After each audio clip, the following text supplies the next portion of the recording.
first episode of Recreation Rooster, a podcast for recreation and health enthusiasts, brought to you by New Horizons and Leisure Dan Consulting Services and viewers like you. Welcome. We have, some exciting ideas, concepts that we're going to present to you, and we're very excited about it. And I am Dan Myisha. I'm the class of 2007. I graduated with my bachelor's degree. I've worked in as my mentor, Art Silverdone, helped get me into the consulting world back then. I also worked full time in long-term care, subacute rehab, and as well as mental health for the first few years. And then I went back to graduate school and I went into recreation management and did, recreational therapy at nursing and rehab centers. And I also worked in mental health and substance abuse for a long time as well, in management capacities. So, and I've consulted on and off the whole time as well. I would like to introduce Myisha Jones, my co-host, and we're going to talk a little bit more about the field and how it evolved from 2007 in my perspective, and in Myisha's case, it's 2002. So, welcome, Myisha. Thank you. Thank you so much, Dan. And thank you to our viewers for tuning in with us today. You're going to be given the opportunity to tune in with us every Monday for 45 to 60 minutes, where we're going to talk about hot topics in recreation therapy and also speak about how we can advocate, expand our profession, and also reach out to our consumer bases as well throughout the globe. I'm Myisha Jones. I am class of 2002 from Florida State University, and I'm also the owner and operator of New Horizons Concierge Firm, a consulting and staffing firm that services the greater, I would say, contiguous United States. Also, I wanted to mention that I've been in the field for about 23 years. I've had a wonderful experience working with a lot of different populations, starting with special needs, from physical medicine to forensics to behavioral health to community rec. And now I get a great opportunity to expand the profession with the open market through corporate and also private citizens. So today I'm really excited about these next 45 minutes where we get to talk about 5 to 6 to 7 great topics that are so relevant to the profession and to our consumer base. So Dan, I'm going to have you start off with the quote of the day. Yes, the quote of the day. In this case, the quote of the day is: recreation is a spark of life that brings joy and healing to the soul. Recreation is a spark of life that brings joy and healing to the soul. When we think about it, we are always that's the beauty of recreation. We are always kind of recreating ourselves. So it we get to create and recreate the life within us. And that, is what brings us joy and healing to the soul. It's what makes life meaningful. So Absolutely. And just speaking on what's meaningful and the impact that we have as recreation therapists, oftentimes it takes just one spark to create a fire and passion within ourselves, within our coworkers, within the consumers that we serve on a day-to-day basis, and also the families that those consumers are, related to in communities. Oftentimes, I would say that recreation therapists are community builders.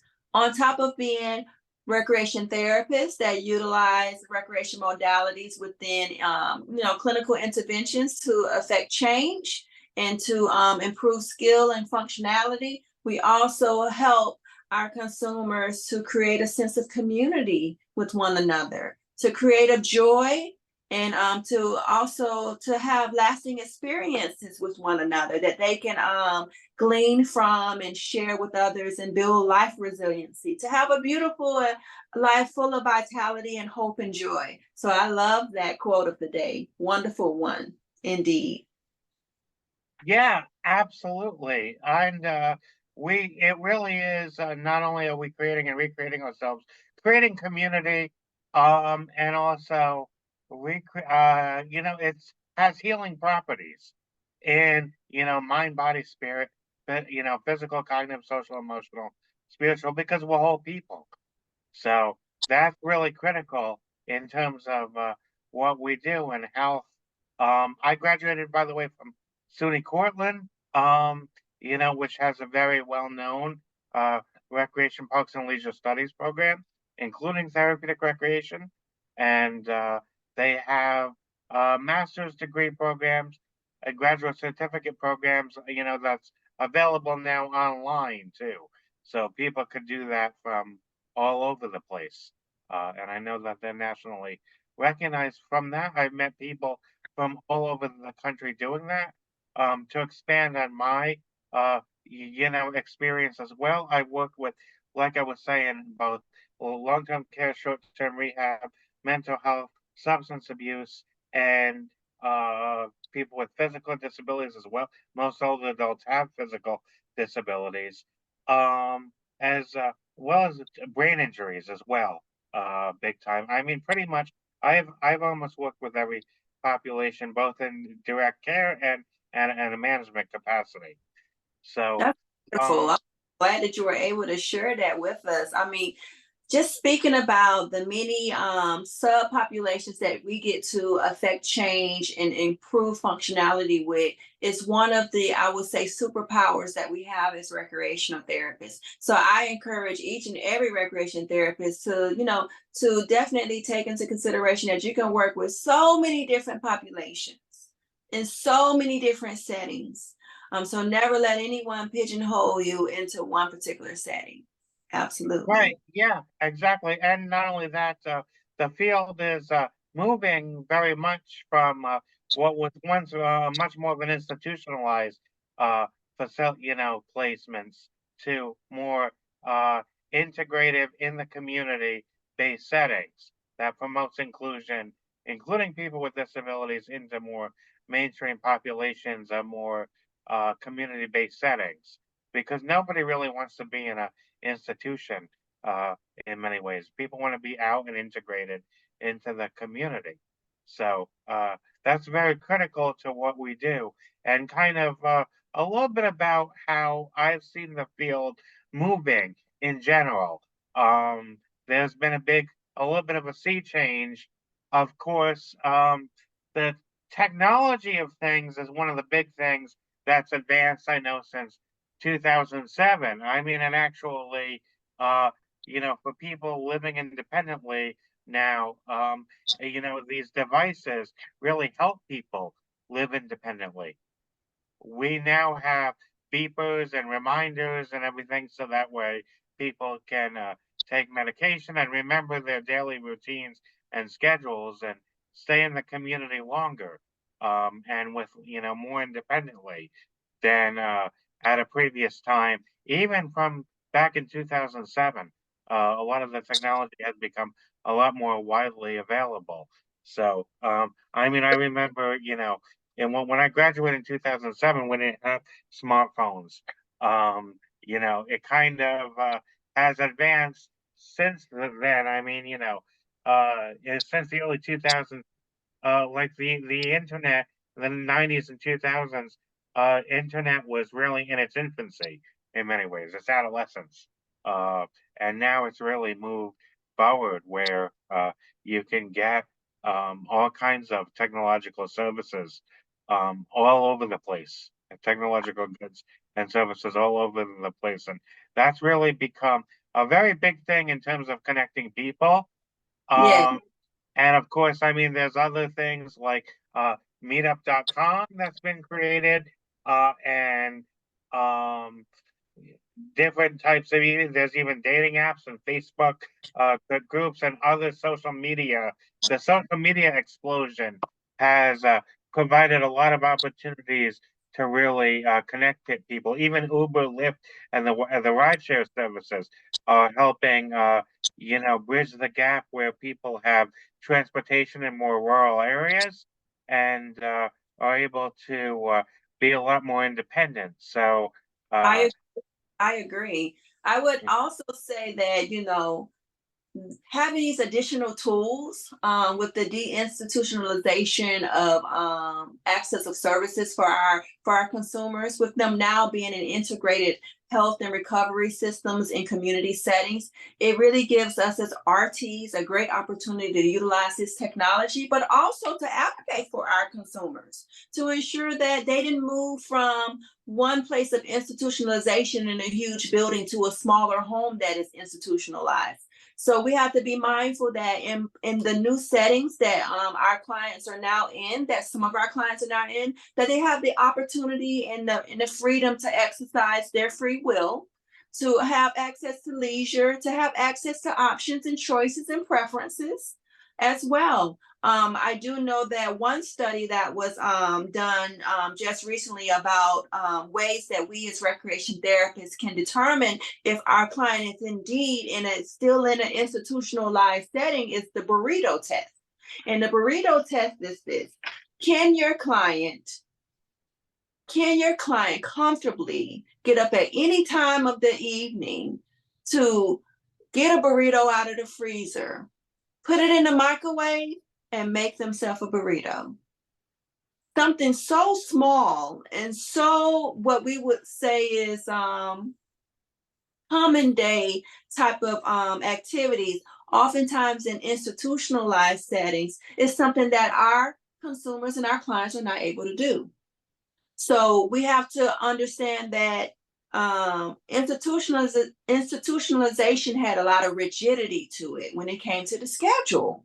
But let's understand that in order for a person to have true independence and opportunities to exercise their own free will, there has to be some flexibility. There has to be some freedom to go into your own refrigerator, get a burrito out and put it in the microwave and eat it without having to ask 5 different people if you can do it or if the kitchen is closed off after dinner.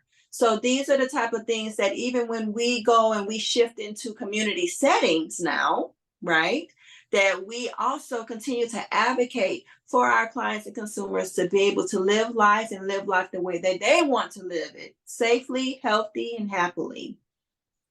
Yeah, no question about it. I mean, and yeah, of course, I mean that's kind of what the whole person-centered care movement is about. Person-directed care and stuff. There's many ways where they're creating the schedule. It's democratically from the participants. They're kind of creating, doing what they want, when they want, how they want, um, and that. The schedules in many ways are just a guide that's created. But it's the participants who have ought to have the ultimate choice and ultimate say. So and that's kind of Right. And hopefully the direction that's being moved in. But without retaliation. right. Yeah, exactly. Yeah. Yeah. I mean, yeah, definitely more in terms of what's more convenient for staff. I mean, what's more, convenient for participants as opposed to staff. But I mean, of course, and what's available for, and making those things available for people, say, um, in, say, a nursing home type setting where they really can't get a burrito on their own because they're in bed because they're because they can't really move from their bed, but having those options available is very important in terms of making it a home like setting, home like mhm, setting. So Absolutely. yeah. So next up, we're going to have a segment called if a recreation therapist was president for the day, what would be their first order of the day? So, with this comes great responsibility, of course, but it would be absolutely a fantabulous thing if there was a recreation therapist that was in the White House and the Oval Office today. And if I was that person, if I was that, president of the United States, the POTUS, okay, one of the first orders that I would have for the day would be for community recreation centers to be open 24 hours a day to increase accessibility of community recreation centers. And there's several reasons why. One, this network of community recreation centers is already set into place nationwide, right? It is something that is already adopted into the charters of cities, towns, metropolitan areas, regions, and also on a national framework. And being able to run these recreation and community centers the same way that we run hospitals when it comes to 24 hours a day, in my opinion, it would actually give us a great opportunity to create accessibility across the 24-hour day for multiple groups of people. And also, too, of course, for the evening hours, it would be an annotated program, but it would give us an opportunity to utilize these resources that are already in place, such as, heated pools, basketball courts, golf, and baseball fields. We'll be able to utilize these more effectively. And of course, within the 24-hour period, much like the transit system, between the hours of 3 and 5 would be the downtime. So it would actually run a little bit less than 24 hours as far as for access for the consumer or the client.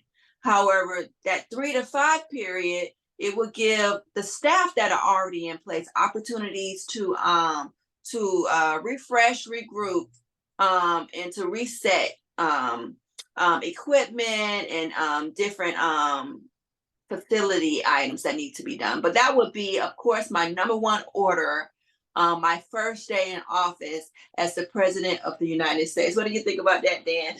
Yeah, I love it. I mean, and of course, that does make it interesting. Thinking about even people with dementia, oftentimes a lot of them are up at night and sleeping during the day.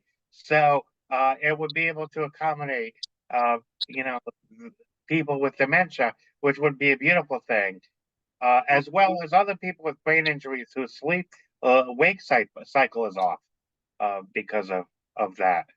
And of course, people who are awake at night, who are working at night, and I mean, who, are more people who just happen to be up at night, either because they've been working or because they are just night people. Right. You know, they'll have those opportunities instead of everything being closed on them. So, Absolutely. And then the whole notion that a day ends at 7, 8, 9 o'clock, or when the moon goes down, it's just not realistic in the modern age. We have a global economy, and also we have less than 6 degrees of separation between communities nowadays. So the world runs 24 hours a day now, more than ever.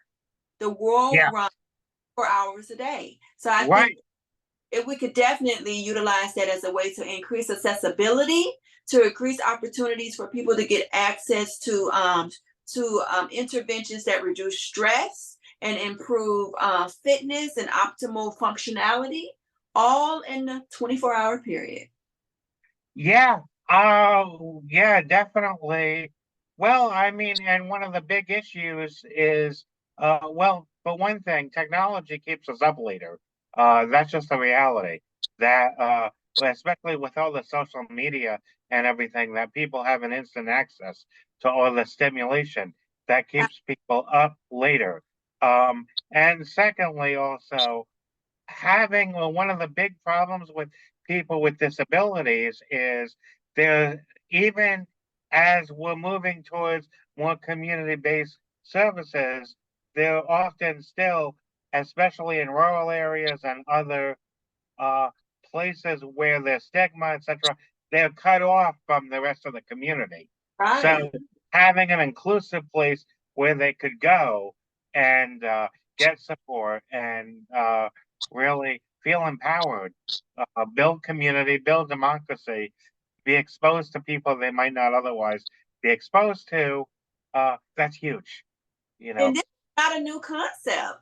Right here in Los Angeles, metropolitan Los Angeles, where I reside, we have small segments of the community, more insulated communities like the Korean community, that has 24-hour bath houses and more so, I would say, spas. And they run 24 hours a day, legally, safely, and it is for some are for just adults, but some are marketed for the entire family. So I think it's a great concept, and it's something that should be adopted nationwide in order to improve the health and functionality of our various communities. Absolutely. And Yeah, I mean, I'm sure that's true. I'm in the greater New York City area. So we cover the two biggest media markets in the country, New York yeah, City and Los Angeles. And yeah, I'm sure that's true here as well, where there's New York City is the city that never sleeps. But right. ever since COVID, especially, I know in the suburbs where I live, um, things have actually been closed earlier, uh, a lot of the time because of, I mean, post-COVID. That's just kind of the way it's been, which to some degree, depending on what it is, um, I mean, everybody kind of needs a break. Not everything could be open 24/7. I know, because people have to sleep and relax and recreate. But at the same time, if you can definitely probably still find and incentivize working, 24 hours a day. You can find those people who want to do that and are able to do that. So it's not, 8-hour shifts for the people, but, Yeah. more than that's not healthy. But yeah, yeah, I mean, that would be absolutely great having, community centers open 24/7 and expanding those community centers and the services that are provided. So, Absolutely. I know that myself in my early years of being a recreation therapist, I did work a 9 hour shifts. We had the option of working 8 hour, 9 hour, or 10 hour shifts. And I did very much opt for the 10 hour shift because it gave me a 3 day weekend. I had days off for every 7 day, every 7 days I had 3 of those days off, and it was a great way for continuity of care and for me to offer additional programming in the evenings. I had a really great sunset basketball league that I had in place for juvenile youth who were justice involved and were now wards of the state due to their criminal history. And I found that program to be very incentivizing to allow them to regulate their mood and to improve their program compliance and adherence to the rules as well. After their dinner time, they would be able to go out and have a competitive basketball game. And the skills that I learned as a recreation therapist when it came to coaching and officiating structured sports was a huge asset for me with that particular population when it came to helping them to modify their behavior. It was a great tool, and being able to work those 10-hour days, it was also just very beneficial to myself as a young therapist, and also it helped me to work across staffing with nursing, because what would happen was I would come in and there would be a change in nursing staff kind of in the middle of my shift. So it was just a really great way to have continuity of care when it came to working with those juvenile youth in that setting. And I think that that would very much be something that we can adopt in community recreation centers as well, giving the staff, meaning the recreation therapists and others, opportunities to decide if they want an 8 hour or 9 hour or a 10 hour shift, that works best for them and their families at that time.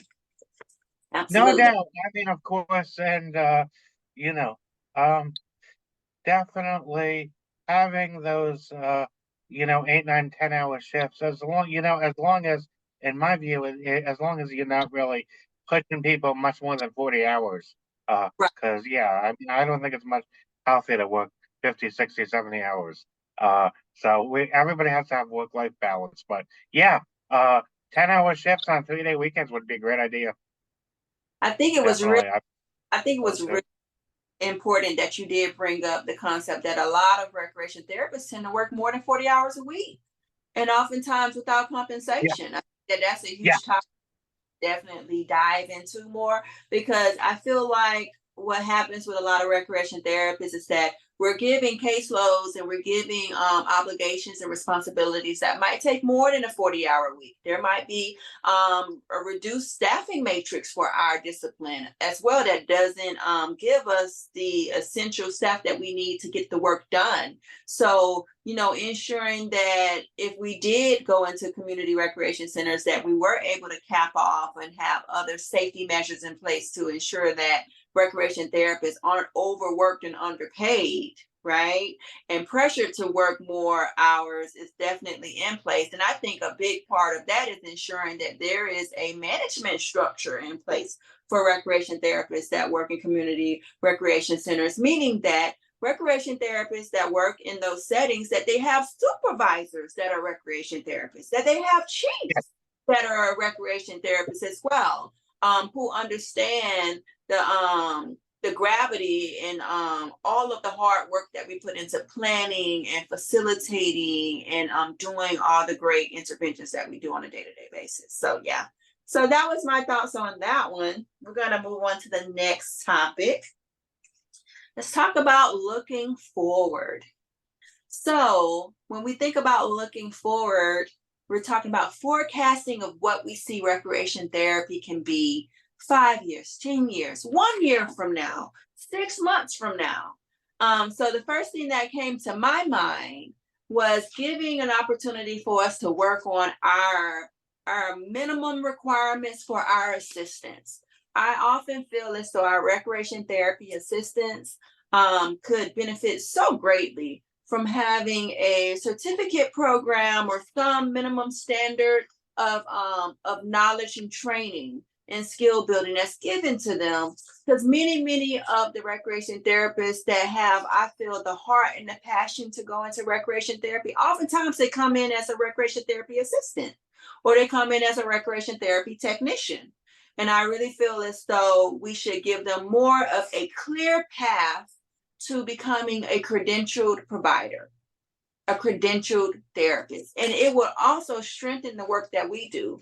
Oftentimes, I will also say, a lot of times in different agencies, staffing matrices, they will have maybe one recreation therapist and they'll have like 4 assistants. And it's always good for that recreation therapist to have assistants that they know have the minimum standard of training and skill development so that it will help them to create great programming, great quality programming, for the clients and the consumers. What's your thoughts on that, Dan? Absolutely. I mean, I think that's a problem pretty much everywhere. I've worked with recreational therapists who, on run a unit or whatever that have no credentials at all. Maybe a high school diploma, maybe associate's degree or bachelor's degree, often in something else. But definitely not a CTRS. So yeah, getting people up to speed in terms of enhancing education and making sure that the recreational therapists are credentialed and not just having a director who's certified and everybody else who has minimal of any credentials. I've supervised high school kids as a CTRS who were kind of acting as my assistants. So yeah, that's a big problem in the field and definitely something that I feel needs to be changed and pushed.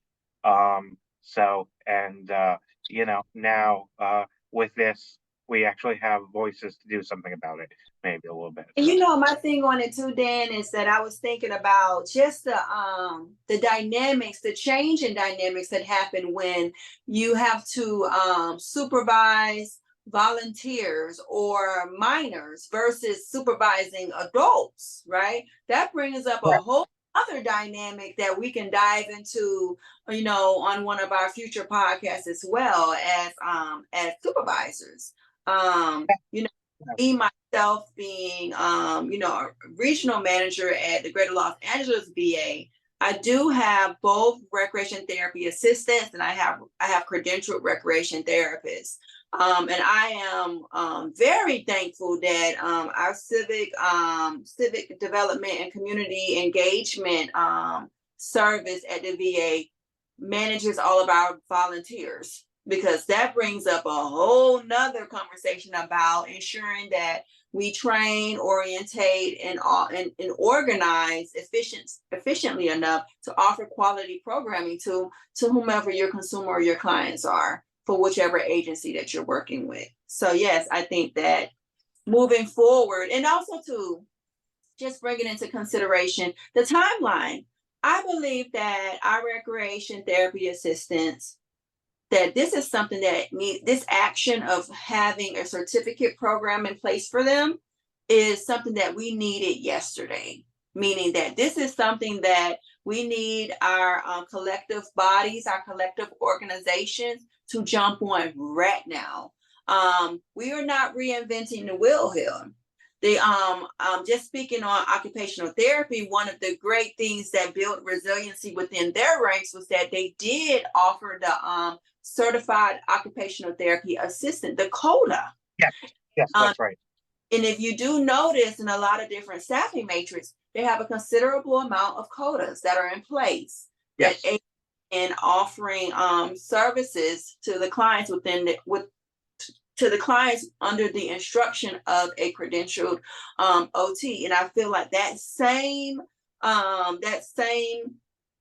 I would say hierarchy needs to be put in place with recreational therapists as well. It will strengthen our ranks. It would increase the quality of our programming. It will improve the viability of our service and our profession as a whole. And I'm just standing on that 10 toes down. No doubt about it. I mean, and that's good looking at assisted disciplines. And guess what? They pay quotas a living wage, sometimes even more than recreational therapists make. Right. So, that's why, yeah, we need to definitely take ideas from assisted disciplines who have a little bit more, have gotten a little bit more recognition than we have. So, and we could learn a little bit from our sister disciplines. And that is a good model. Having, yeah, I mean, I think that is a model that makes sense. Having, recreational therapy assistants just like CODAs, that to credential the staff with just an associate's degree. Yeah, that's what, an associate, the, Social media again, certificate program, something where they come in with the proper skills. And also another thing that will do, it'll weed out all the folks who don't want to be that really don't want to work in recreation therapy. It will help us to sift out the folks that really are not passionate about offering the services that we provide as recreation therapists. So it has twofold. It will those who are really interested, it will strengthen them and have them elevate. And for those that are really not interested, it will have them pivot on to something that they're more interested in. So right. Yeah, exactly. Yeah. I mean, and that's it. I mean, that's you got to find your niche. I mean, I've worked also where I've had colleges send people with disabilities to me, and wanting to make them into recreational therapists when they had autism or some kind of significant disability themselves. But it's not like those individuals couldn't do anything, but Right, they just have to figure out what they can do. right. So, and that's basically what I was trying to help them do uh, in those cases. So, Absolutely. So now what we're going to do now is we're going to go on to our next topic, okay? Our topic is advocacy, amplifying our voices. Dan, what do you have to say on that?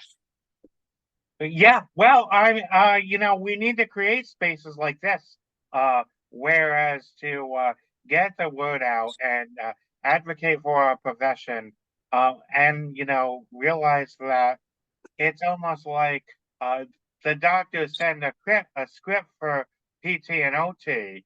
Uh, they can do the same for recreational therapy, and maybe it ought to be handled as such that you see a recreational therapist for an hour for interpersonal skill development or a specific purpose.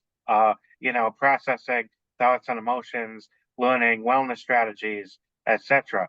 So there's so much that can be done or will be done as in the profession.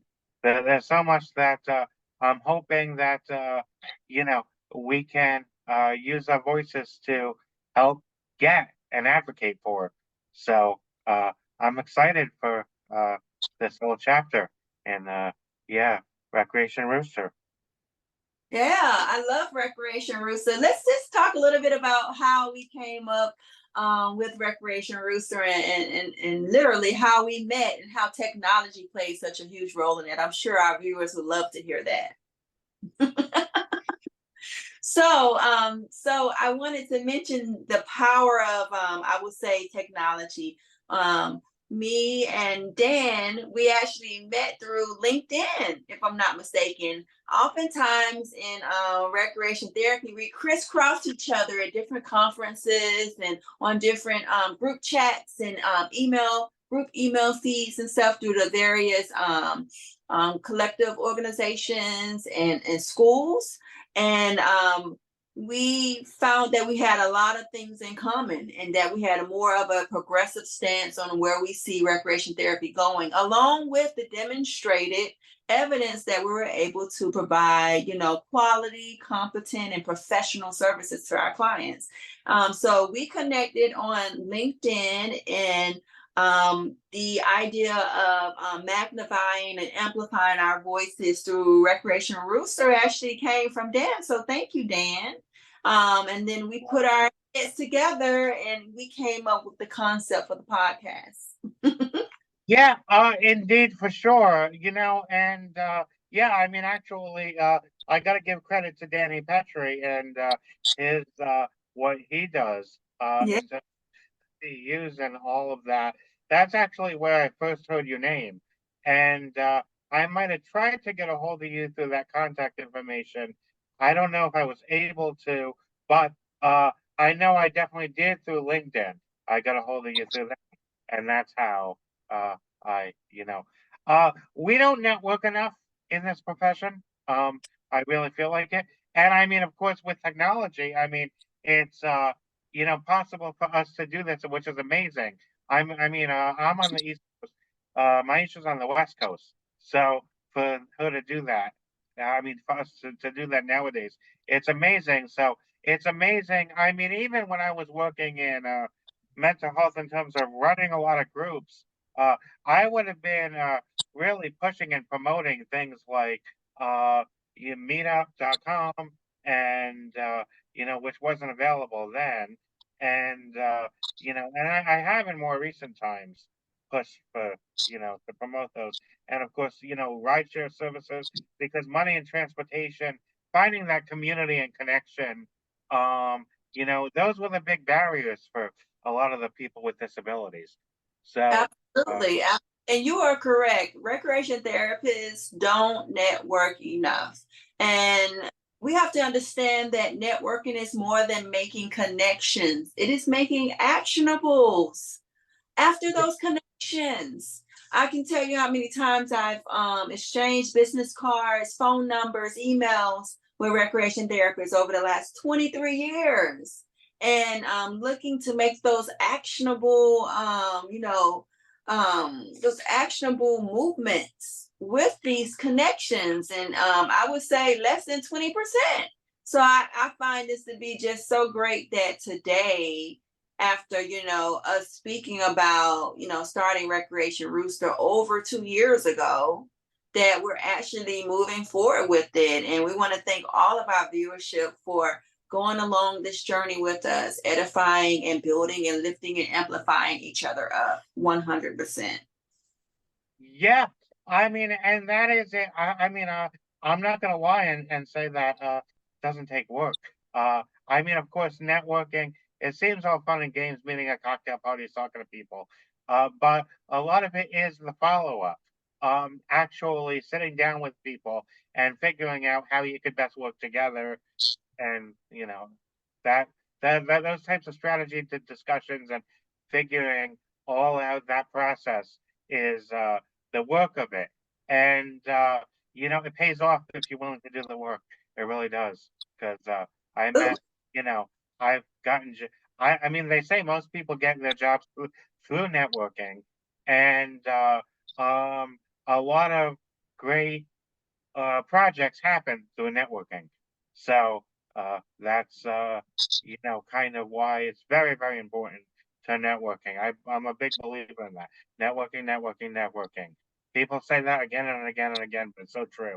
And we don't really do it enough in our profession. I mean, I understand to some degree. I mean, people are tied down with their jobs, their kids, their families, you know, but it's very important to network with people, make connections, keep the connections, yeah, and it's a good. That's also how you form and build community.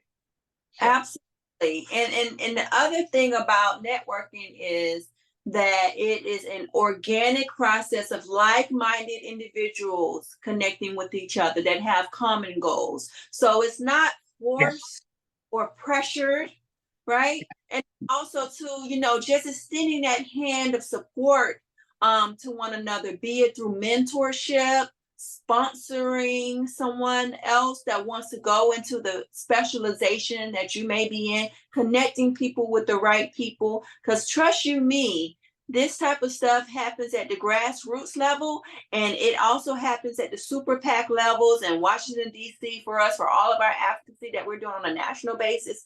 But we have to start in our communities. We have to really start in our communities. And when we go to these conferences, we really need to expand our reach to one another. We are stronger together. We are stronger when we have our hands handshaking one another than alone. Okay. Much, much, much, much stronger, much, much more impactful, and much, much more advocacy for the profession.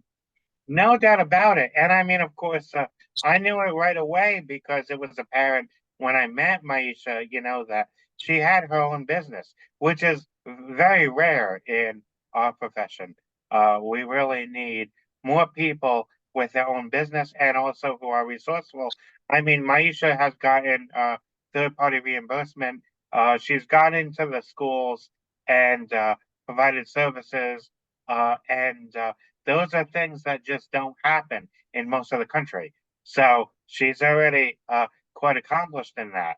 So that's definitely something to learn from. And I feel like it's something that more of us ought to be doing.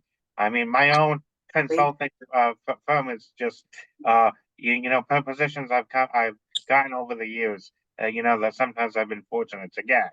But in Myisha's case, she's really done a lot of the groundwork in terms of building a sustainable, you know, uh, uh, of her own business. So, and that's something a private practice, a business consulting firm. This is, more things that we need to do as recreational therapists. And So, we'll definitely explore and dive into that more on future episodes, because I know that this is something, especially with our up and coming recreation therapists, like, 5 year, 1 year through 5 year. They're very interested in autonomy and independence and being able to expand the reach of our services to our consumers. So, with that being said, we're going to definitely dive into consumer entrepreneurship and business in order to have an ethical, sustainable, prosperous business. We'll definitely dive into that more when it comes to our discipline. And my mindset has always been, it's almost like the Starbucks effect. The more of us out there expanding our reach and giving direct services to our clients and consumers, the more it validates and increases the viability and sustainability of each and every one of our businesses. We are not in competition with each other. We can only collaborate and build a strong consortium of recreation therapy businesses that we can get out there and change the world and improve the health and functionality of and the safety of our communities. We are definitely the game changers when it comes to that. And next up, we will have another segment which we call Behind the Numbers. Okay, so today what we wanted to speak on when it comes to behind the numbers is voting and how RT support accessibility when it comes to voting. As you guys know, we're coming up on an election year. And we've got a lot of power players out there. And guess what? Many of our clients do not vote, okay, or do not have the accessibility to vote. The accommodations are not in place for them to vote. And yes, we do currently have about 19,000 recreation therapists out there.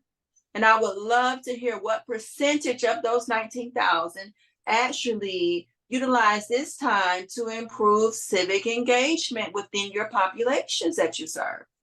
If the person is over 18 years of age, they have the right and the privilege as citizens of a democracy to vote. And that's not only just for national elections of our president, but also for our local and state elections as well, because all of these things impact our day-to-day life. Many people say, oh, I'm not worried about politics. But the fact of the matter is this: politics impacts us every day of our lives. And that also includes our clients. What do you think, Dan? Yeah, no doubt about it. Yeah, I mean, we definitely have to be very involved in the political process. We have to get our participants involved in the political process. I mean, of course, this is kind of what enhances both meaning in their lives and democracy, above all else, is voting, and well, not voting, but civic engagement more so. I mean, there's a lot of empowerment and work that could be done over common issues, and of course, there's definitely kind of like what we were talking about, niches and niches that could be you know put into place uh, in terms of groups who are common working on things that are really issues to them and everything. Like, we were talking about entrepreneurship with recreational therapists. I mean, of course, with if we all push for licensure and third party reimbursement, we could reimbursement, we could expand that. Of course, with technology helps too. There's now places like Upwork and Freelancer and other things where you could find people who are looking for help with health and wellness services, etc. But yeah, I mean, in terms of whether it's environmental impacts or healthcare, that's a big issue to a lot of our folks. Um, Healthcare, getting, jobs is a huge issue for a lot of our folks, and Yeah. decent paying jobs, as well. Uh, Yeah, these are things that are common and could unite a lot of our people in terms of community and establishing a forum for the democracy, getting a universal basic income for people, helping Right, people immigrate, streamlining the process of Social Security and Medicare, etc. I mean, of course, I know that the process to go on Medicare is a little bit complex. I mean, for people who have dementia, they can't really not navigate that process. So right, helping them with those resources and advocating for a simpler way to get a national healthcare system. That would right. be huge. So ending the homeless population. Um, as well, helping, building houses. Like, so these are things that are common to a lot of people with disabilities and even without disabilities as recreational therapists, um, and participant power, empowering participants to use their voice, amplify their voice, uh, to advocate for some of these changes, these policy improvements that we need. So that's huge. And one thing that has happened is, especially after, our COVID years, is that most politicians now, you no longer have to meet at a town hall meeting in person. Everything is on Twitter, it's on YouTube, it's on Facebook, it's on Instagram. You have ways of assessing your politicians and making informed decisions about who you vote for and why and what impacts you and how to connect with your politicians as well or your upcoming elected officials or candidates who want to be elected to ensure that your what you value and what you find to be most important is considered. So I feel like a lot of recreation therapists can play a huge part in creating a avenue or an environment for clients and consumers who are interested in being more civically engaged to actually be able to exercise that right. So that is our behind the numbers. Yeah, And next, I mean, I would even advocate that on a local level, we could start. Yeah, if you get enough people, you could even start your own party and build from there. Because that's what we need, like a group of people from all diapers and backgrounds, from black, white, Asian, Spanish, male, female, uh, to come together on a lot of these issues. And make a change, make a positive difference because, yeah, there's a lot that we need right now that, absolutely, I'm that totally, we need totally with you. to And next up, we will talk about social spirits, upcoming events and engagements, Dan. Mhm. Yeah. Um, well, I know that well, I mean, what do you call it? In terms of, I know conferences, I know Nystra has a conference coming up in April, May, something like that, March, April. Uh, ATRA, I know that the deadline for ATRA is January 17th to get in your presentations for if you want to present in terms of the ATRA conference. Mhm. And they're doing one on mental health, you Yes, know. So, um, so for those of you who are interested in that, I encourage you to do that. Um, I know NCTRC has elections. Myisha's going for the board, I think, on that. I So for her, yeah. Um, and what else? Uh, yeah. In terms of what's going on well, of course, there's a lot of things happening for New Year's. So take a look at your local area. I know in Orange County, New York area, the Cancun Inn is having a New Year's celebration. Uh, you know, um, I know there's a lot. Be very careful, uh, driving late on New Year's, though, because I know that there's a lot of crazy people on the road. Uh, so just be very, very careful if you're going to go out and drive. Have a very, very safe and healthy New Year's. Happy holidays. That's everybody, really. Absolutely. And I wanted to also suggest, since we're in this kind of post-COVID era, I have noticed a very robust programs are in place by our city parks and rec. So reach out to your city parks and rec websites for upcoming free and low cost events. Also, I oftentimes will reach out to Eventbrite. I will go on theirs and also Ticketmaster as well, and to get information on upcoming events.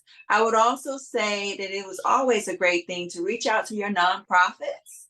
They oftentimes have different social engagements for good causes that will give you very procured events, like, I would say Rotary International is Yes. one.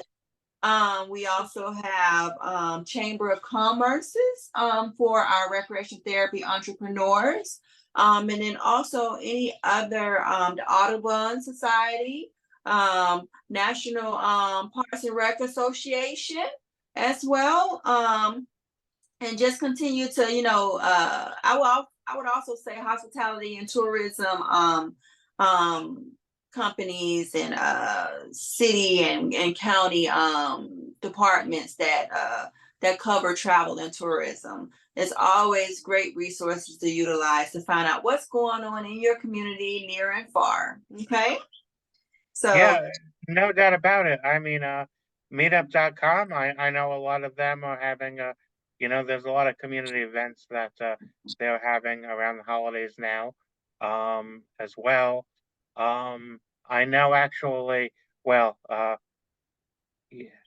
yeah, so definitely, yeah, parks and recreation, your libraries. Your libraries are one of your biggest, beautiful places. Your libraries and community centers that they do have a lot of events, as well that are coming up. Um, I know that a lot of them are getting geared up for the new year. Actually, I know a lot of you will be watching this after the new year, so I don't know how many New Year's events I could promote, but what do you call it? Definitely, uh, yeah, those are some of the resources. I mean, we are very lucky if you really want to stay socially connected. And I mean that's a big part of what we do, leisure education.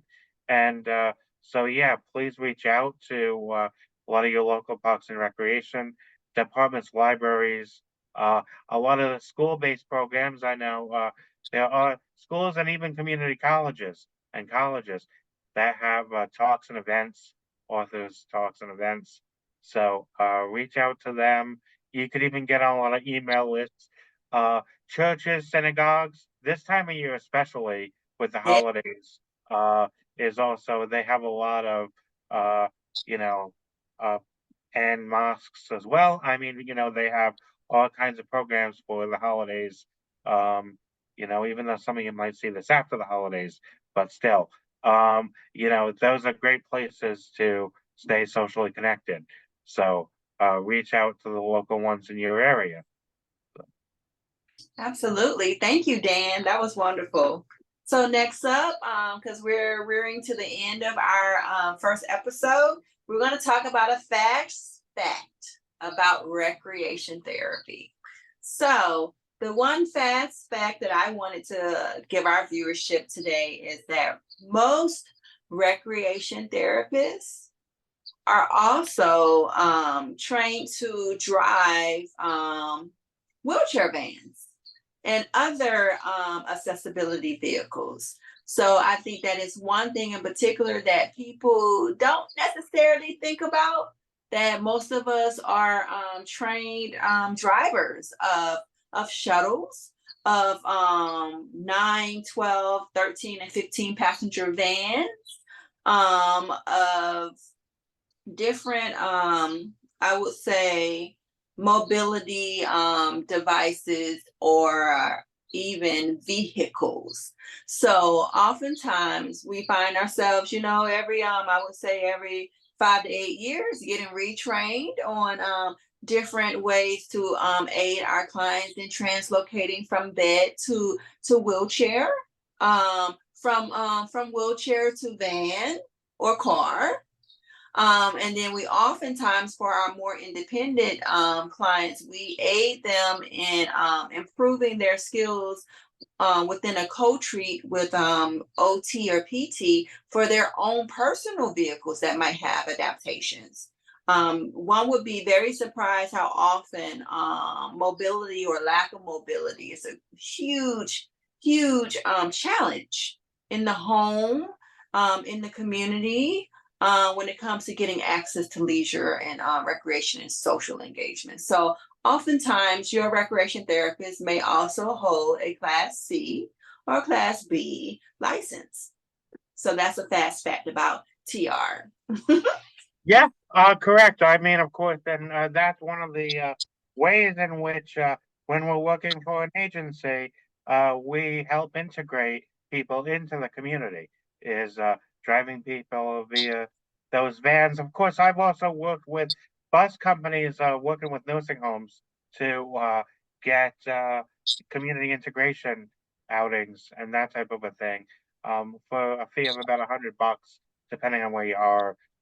You could get a van that's accessible and schedule, plan, and sign people up for community outings. So that's also an idea. If your facility doesn't have a van, that's something I've also done. So yeah. And So one thing to remember, there's a lot that goes along with being responsible for transporting clients and consumers. Also, the other really big portion of that is ensuring that your van is equipped and it is roadworthy on a regular basis. So it means that that recreation therapist not only gets in that van and drives the client safely to their destination, but that they have a continuous relationship and communication with the transportation services that are associated with keeping that van in maintenance. Yes. yeah, correct. No doubt about it. And also making sure that the policies and procedures are followed. If you need doctor's orders for uh, the people to be on the trip, or if you need uh, a CNA or somebody to help with toileting when you're out, that you Right. have those proper channels followed as well. So Yes. it's Yes. important.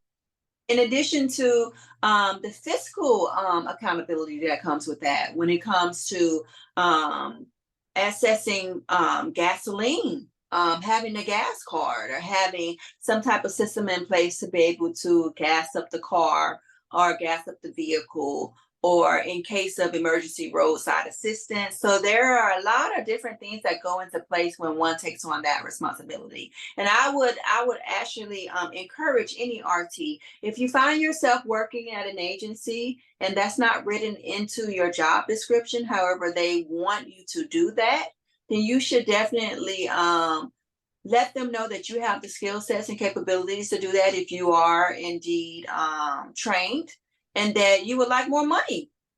That's more obligation, accountability, and responsibility. So that should be something that is definitely leveraged in the Yeah, beginning your compensation during conversation about your compensation package. Do encourage RTs to leverage all the skills that yeah, they are speaking on their compensation package. You need to let that agency know that you're a value and you're an asset. And you have to be very, very clear about it as well. And oftentimes it will work out in your favor. Absolutely. yeah, And no doubt about it. mhm, We definitely need to be doing that. And that's part of the advocating. Um, yeah, that's definitely part of advocating. So, yeah, well, and yeah, it's definitely a responsibility to, transport these people, the people that we work with. in a van.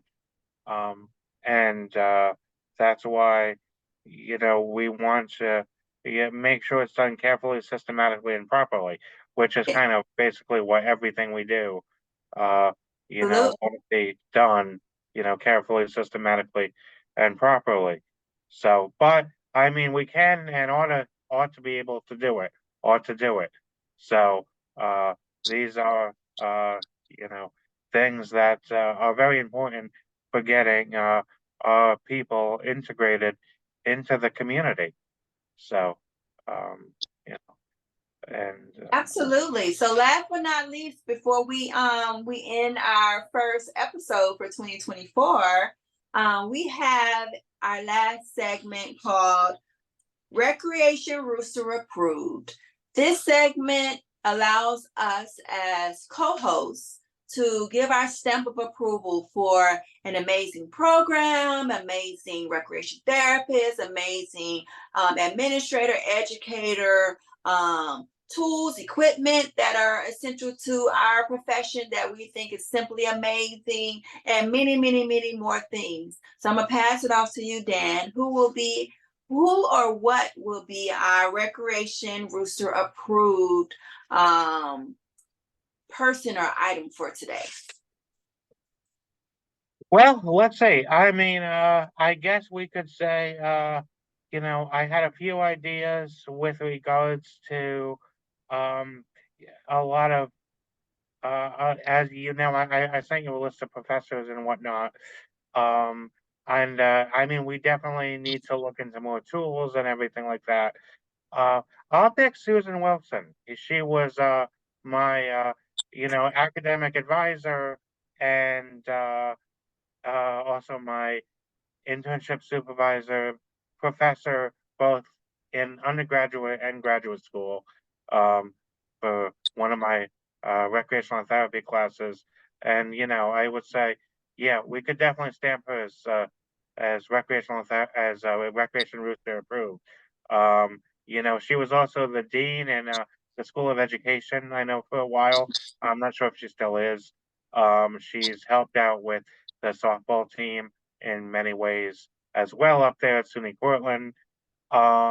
She's been involved in Racket Lake and planning the conferences and all kinds of things with regards to SUNY Portland has a conference every year in November, usually the first or second weekend in November. Um, and I would recommend it to people who haven't been there. It's a and that's where you can meet her. She's got a great sense of humor.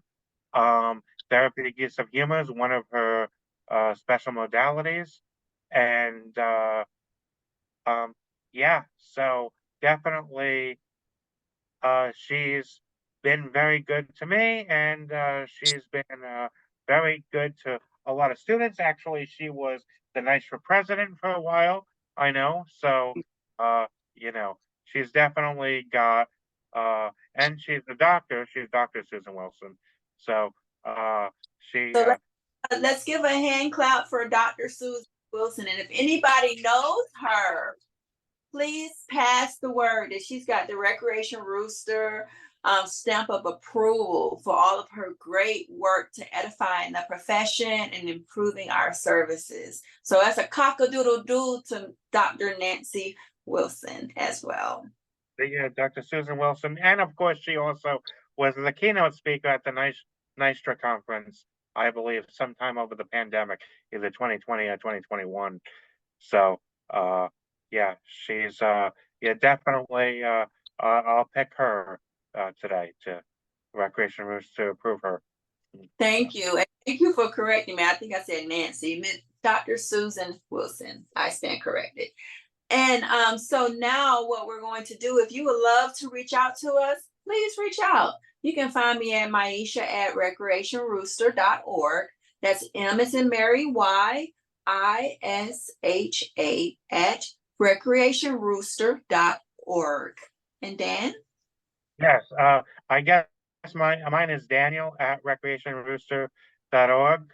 And also for those of you interested in Consulting Services, Leisure Dan Consulting Services is my company, and I could be reached at 845-987-0104.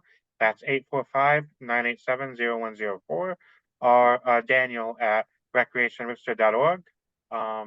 In conclusion, thank you for watching. We really appreciate it. We look forward to the next episode. And till next time, cock-a-doodle-doo. Bye bye.